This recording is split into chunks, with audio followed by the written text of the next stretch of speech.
Good morning, everyone. Happy Friday. Friday fun day. So this morning we just wanted to give you a couple of tips for snowy photography, given the incredibly large snowfall we had last night in Calgary. Don't know about the rest of you guys out there, but we are looking at very deep snow. We almost lost Molly in it this morning. This is not snow. No, I'm just joking. This is a lot of snow.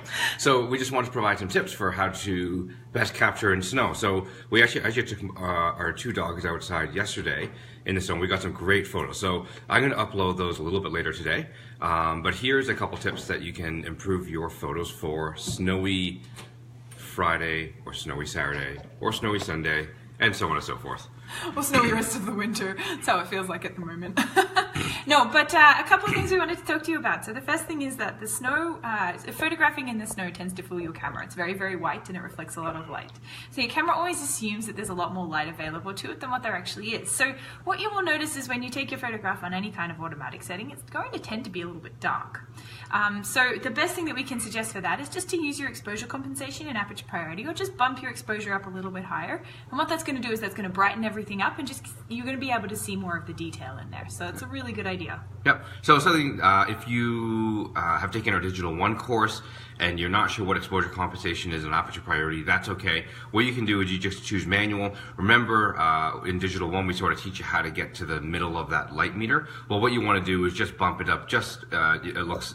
It's measured in thirds of a stop. I don't know why it's measured in thirds of a stop, but it is. So 1/3, 2/3, then 1, 1/3, 1 and 1/3, 1 and 2/3, then 2. So you basically want to be in sort of the plus 1/3, plus 2/3, maybe even plus 1, but I doubt it's going to be that bright.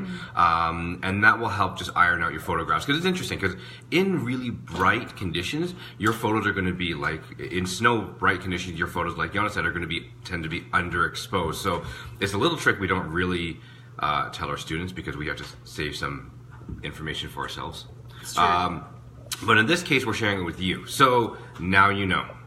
The second tip that we have today, second and final tip, because we don't want to give all away our secrets, right, is just to watch your white balance. So this is particularly important for those people who are shooting in JPEG. It doesn't matter so much if you're shooting in RAW, because remember your camera doesn't store that information. But if you're shooting in JPEG, and if you'd like to pull out your photos directly and sort of post them online or email them to somebody, just pay attention to what your white balance is doing. So I'm just going to turn my camera around here quickly and show you my yard. And what you will notice is that it looks quite blue. Hopefully my iPhone doesn't automatically adjust for this.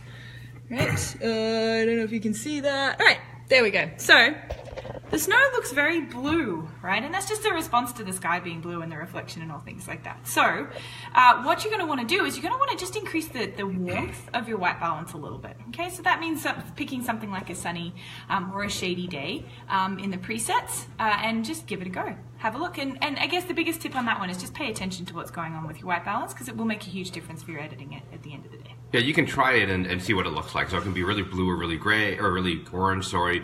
You don't want them either. You just want them sort of obviously what it actually looks like. Okay, and I'm going to throw in one bonus tip, because it's a bonus tip and it's Bonus Friday.